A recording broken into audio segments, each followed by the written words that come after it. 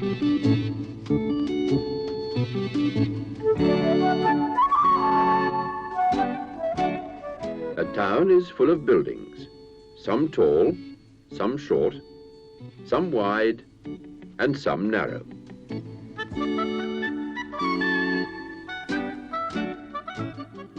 The buildings are flats and houses and factories and shops. They're built in streets. The streets have cars and buses and lorries driving along them.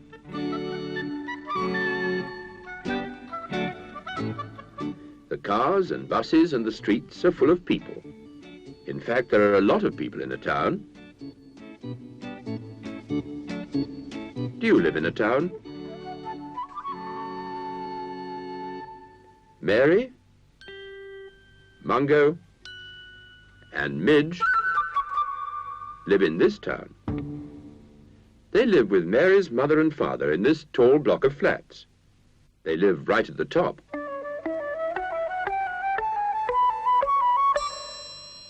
There are 8 flats built on top of each other. Mary, Mungo, and Midge live in the flat with the flowers growing in the window box. There's Mary, there's Mungo, and there's Midge. Mary, Mungo, and Midge have a large sunny room to play in, a room full of games and toys and picture books. But Mary isn't at home at the moment. She's gone to see the new house her aunt has just moved into. It's so quiet, with Mary away, that Mungo is having an afternoon nap. At least, it was quiet.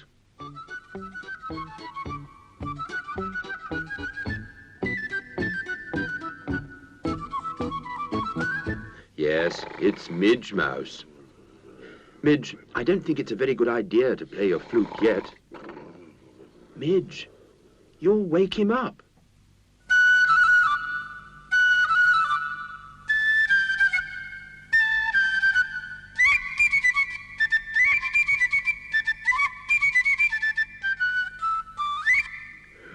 Midge Mouse, I was having a lovely dream. You were snoring. It was a horrible noise.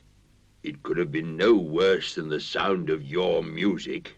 Well, I like that. Anyway, now that you have woken me up, I think I'll go for a walk to meet Mary and her mother. You don't know where they've gone. But Mungo did know. He'd heard Mary's father say the new house was along the river and down the main road. Mungo often went for a walk by himself.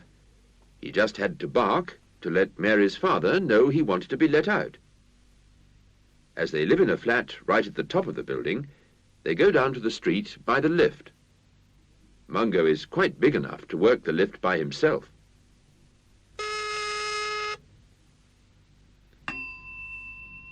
Oh, well, I hope you do meet Mary.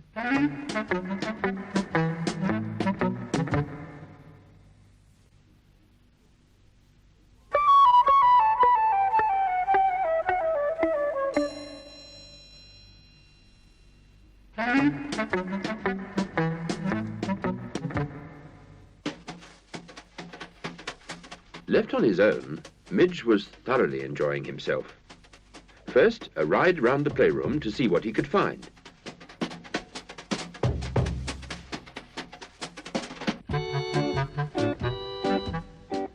While Midge was riding, Mungo was walking away from the flats, along the river, towards the bridge.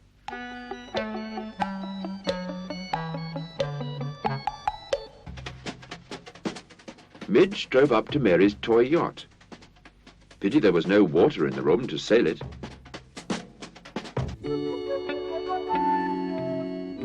Mungo saw a real yacht as he stopped for a moment by the river.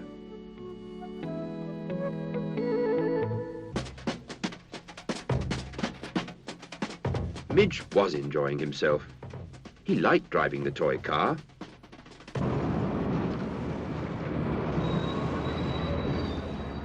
Mungo wasn't so sure that he did like cars or lorries or buses. The real ones were so big.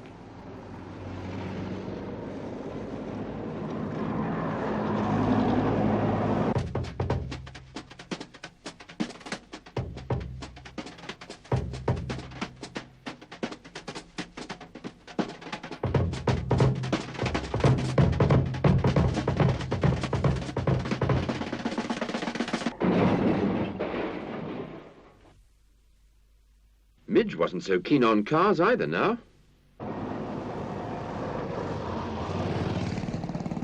Mungo wanted to cross the street.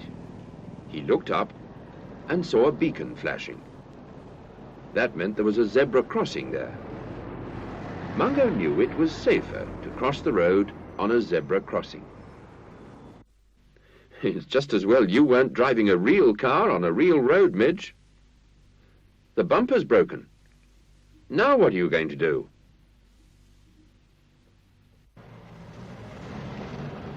Mungo had crossed the main road. Now all he had to do was to walk until he found the new house. But he's not going the right way. Mungo, go back. Turn round. You're walking the wrong way. Mary is home again. Midge, Mungo, where are you? I'm here, but Mungo isn't. He went for a walk to meet you. We came back by bus.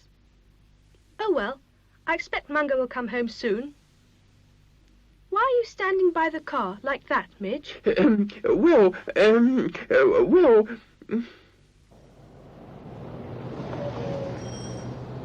But Mungo was still trying to find Mary. He walked and he walked. The new house couldn't be as far away as this. Mary was probably at home by now. He'd take a short cut along the river to the flats. But you've never seen this part of the river before, Mungo? And those aren't your flats, are they? They look quite different. Mungo was beginning to realize he didn't know where he was. He was lost. He didn't know where he was or how to get home.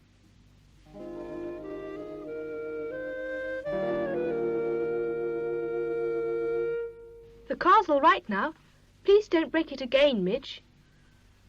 Mungo should have been home by now. I'll go and look for him. Don't get lost.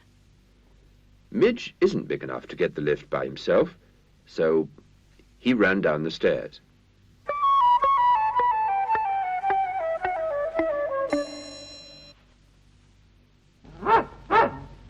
Mungo had decided to give himself up as lost. A policeman would know where he lived. Hello, dog. What's the matter? You look worried.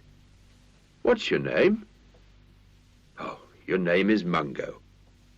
And your address is... Why, you live in those new flats right across the river. That's a long way. You'll never find your way back there on your own. I'll take you.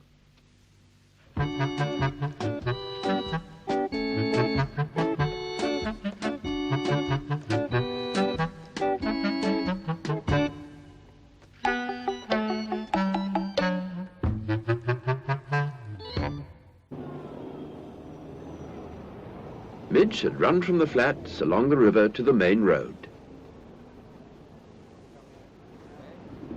He saw the cars and buses and lorries, and they seemed even bigger and noisier to him than they had to Mungo. But he couldn't see Mungo anywhere. Midge remembered his own car crash. Perhaps Mungo had had an accident. When people have accidents, they sometimes have to go to hospital to be made better. Mungo was a dog. Dogs were animals. Ah, there was the animal hospital. Perhaps Mungo's in here, thought Midge. I'd better go inside and see. Midge stood on the door handle and looked in. There were 3 dogs there, but none of them looked a bit like Mungo. Poor dog. He's hurt his leg. And he's hurt his eye. Hic. He's got hiccups. Hic. Hic. Hic. Hic. Hic. Hic. Oh, well, anyway, Mungo must be all right. Where else might he have gone? Mungo had gone home. At least, the policeman had taken him home. I believe this dog, Mungo, lives here. He was lost, so I brought him home. Oh, thank you, thank you. Mungo, I'm so glad you're back.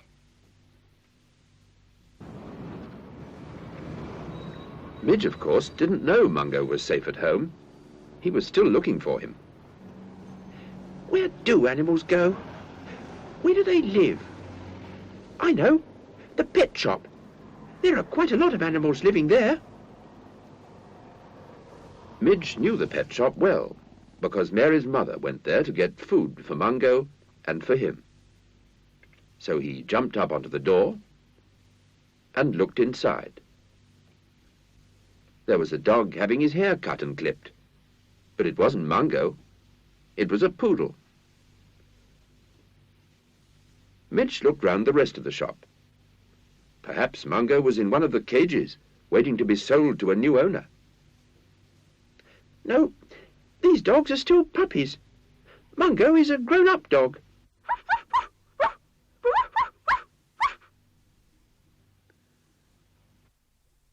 Meow. And he doesn't really like cats, or even kittens, so I don't suppose he's hiding in there. Oh, look. Mice. Like me. Well, not quite like me. They're white. I'm grey. I'm glad I don't live in a shop waiting to be sold. I'm going back to Mary before I get sold to someone.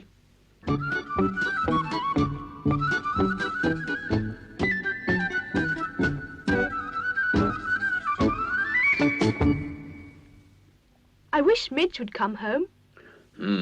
I expect he's lost now. I'm not lost. I went out to look for you, Mungo. And I found my own way home. I'm clever. Now, boys. Midge, you were very clever. But Mungo was clever too, because when he did get lost, he went to a policeman, and he had his name and address on him, so the policeman knew where he lived.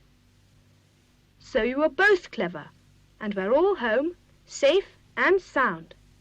There.